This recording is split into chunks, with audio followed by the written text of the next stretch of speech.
අයිබෝන් ඔබට සුබ දවසක්. භාෂා හැකියාව පාඩම් මාලාව යටතේ මම අද අරන් ආව ඉතාම වැදගත් පාඩමක්. ඒ තමයි රාජකාරී ලිපි. රජයේ තරඟ විභාග ගත්තොත් එහෙම භාෂා හැකියාව පාඩම් යටතේ අනිවාර්යයෙන්ම ලිපියක් ලියන්න එනවා.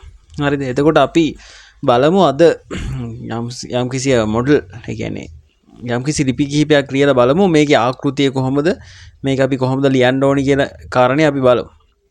එතකොට මෙතන කියනවා වැලිමට කන්දෑල ග්‍රාමයේ තරුණ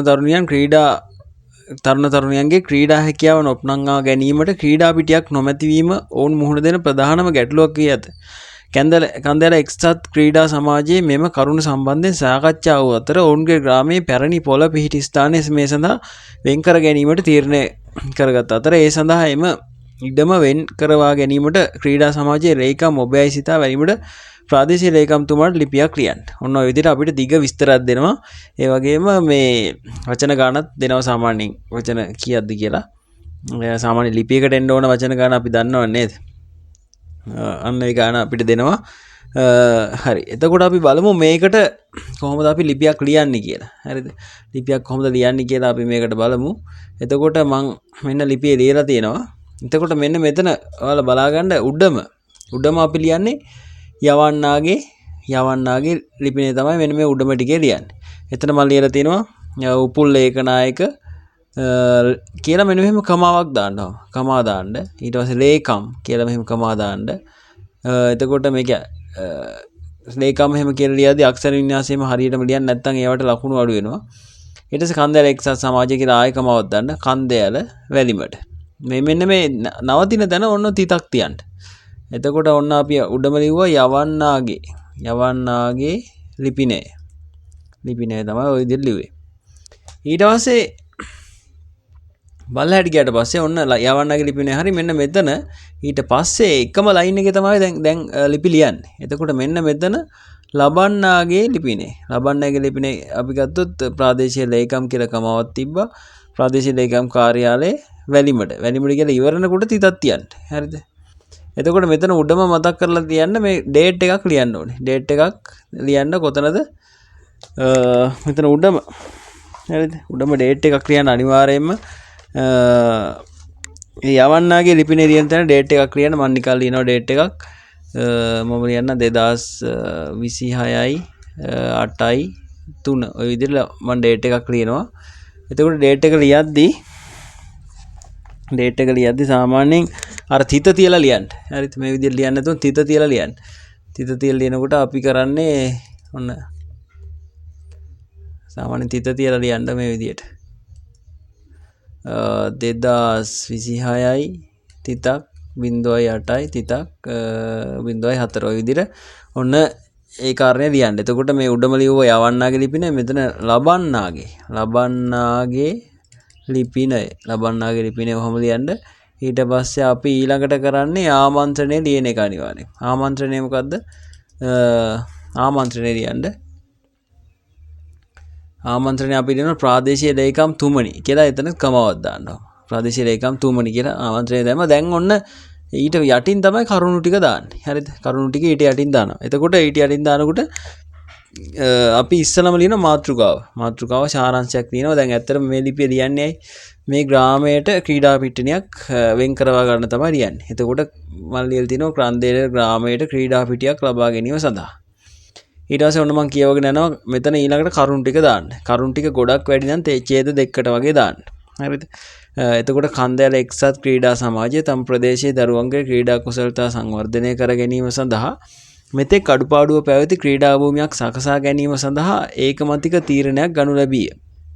හරිද? එමගින් පාසලේ හැරගිය සහ පාසල් වියේ පසු වන ප්‍රදේශයේ දරුවන්ගේ ක්‍රීඩා කුසලතා ඔප්නවවා ගැනීමට අවකාශ ලබා දීම අපගේ ඒකායන අපේක්ෂාවයි. හරිද? එතකොට සමිතියේ අපේක්ෂාවක් ගැන එතන කියනවා. ඊට පස්සේ ක්‍රීඩා පිටියක් නොමැතිවීම අප ප්‍රදේශයේ තරුණ තරුණියන්ගේ ප්‍රධාන ගැටලුවක් වී ඇති අතර නමුත් ඒ සඳහා මුදලින් හා ශ්‍රමයෙන් පරිත්‍යාග කිරීමට පරිත්‍යාගශීලී රැසක් ඉදිරිපත් වී ඇති අතර විශාල ශක්තියක් වී ඇත. දැනට වල් බිහි වී ඇති කන්දෑල පරණ සතිපොළ ක්‍රීඩා පිටියක් තැනීමට වඩාත් යෝග්‍ය වන අතර විවිධ පුද්ගලයන් අනවසර අත්පත් කර ගැනීම වලට එම ඉඩම ගොදුරු වී ඇත. එතකොට ඔය මේ විරාම ලකුණු එහෙම හරියටම තියන්න. ක්‍රීඩා පිටිය තැනීමට මෙම ඉඩමම හෝ කොටසක් ක්‍රීඩා පිටිය වෙනුවෙන් වෙන්කර දීමට කටයුතු කරන මෙන් ඔබතුමාගෙන් කාරුණික ඉල්ලා සිටිමි කියලා ලියලා තිතක් තියලා ෆුල් ස්ටොප් එහෙම තියලා අපි ඊට පස්සේ යටින් ලියනවා මෙතන අස්සනක් දාන්න ඉඩක් තියෙන තැන මොකක් හරි අස්සනක් දාලා අපි ලියනවා උපුල් ලේඛනායක ලේකම් කියලා ලියුවාම ඔන්න ඔය විදිහට තමයි ලියන්න ඕන. අපි තව ලිපියක් බලමු. එතකොට අපි තව ලිපියක් බලමු. ඉතින් ඊළඟ ලිපියට යන්න කලින් මතක් කරනවා ඔයාලා රජයේ තරඟ විභාගයට මුහුණ දෙනවා නම් හරිද? මුහුණ දීමට බලාපොරොත්තු වෙනවා නම් අපේ IQ පේපර් එකක් එනවනේ. බුද්ධි පරීක්ෂණය සහ අභියෝගතාව. මේ පේපර් එකට මුහුණ දෙන්න ප්‍රශ්න 550ක PDF ෆයිල් එක අපි ළඟ තියෙනවා. සෑම ප්‍රශ්නයකටම පිළිතුරු විස්තරාත්මකව පැහැදිලි කරලා තියෙනවා. එතකොට කෙටිකම 100ක් ඒ වගේම රිවිෂන් ප්‍රශ්න 175ක් සහ මුල් පේපර්ස් 5ක් ඒ අපේ PDF කට්ටලේ තියෙනවා. ඔයාලට 500කට රුපියල් 500ක් වෙන මුදලට මිලදී ගන්න පුළුවන්. 071 521 519ට WhatsApp පණිවිඩයක් දෙන්න.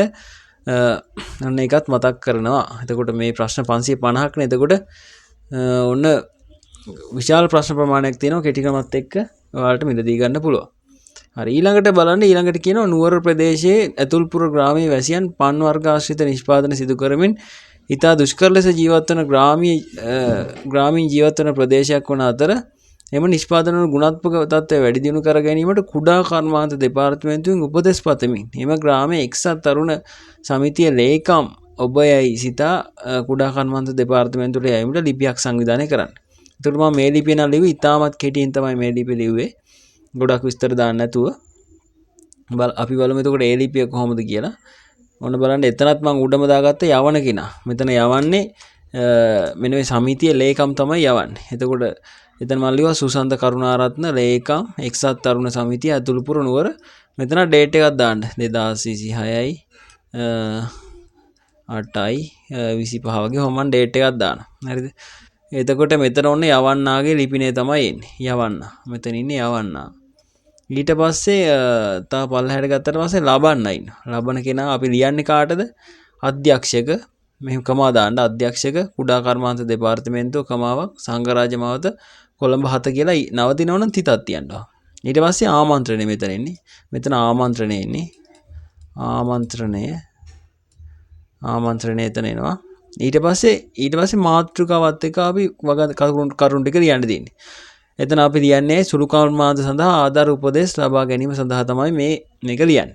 එතකොට මම ලියනවා මධ්‍යම පළාතේ ඇතුල්පුර ග්‍රාමයේ ජීවත් වන ග්‍රාමවාසීන් ගමන් මළු ආශ්‍රිත කුඩා කර්මාන්ත කරමින් ඉතා සුළු ආදායමකින් තම ජීවිතය පවත්වාගෙන යන අතර ගමන් මළු සහ පන් ආශ්‍රිත නිෂ්පාදන වල ගුණාත්මක භාවය වැඩි දියුණු කිරීම සඳහාත් මූල්‍ය තත්ත්වය වැඩි දියුණු කිරීම සඳහාත් උපදෙස් සහ මූල්‍ය ආධාර ලබා දෙනමින් ග්‍රාමවාසීන් වෙනුවෙන් ඔබතුමාගෙන් මම ඉල්ලා සිටිමි කියලා ලියලා මෙතන ඔයාලට මොකක් හරි අස්තනක් ඔය විදිහට ගහලා සුසන්ත කරුණාරත්න ලේකම් එක්සත් තරුණ සමිතිය ඇතුල්පුර කියලා ඔය විදිහට දාන්න තියෙන්නේ. එතකොට තවත් ලිපි අපි ඉස්සරහට කතා කරනවා පහවසර දරුවන් වෙනුවෙන් ඔන්න ඔයාලට ප්‍රගතිමාන පේපර් කට්ටලයක් ඒ වගේම ගණිත ගැටලු ක්‍රිටිකම් පොතක් 1000කට මිලදී ගන්න පුළුවන්. අවශ්‍ය නම් අපිට පණිවිඩයක් දෙන්න. එහෙනම් ඔයාලට සුබ දවසක්.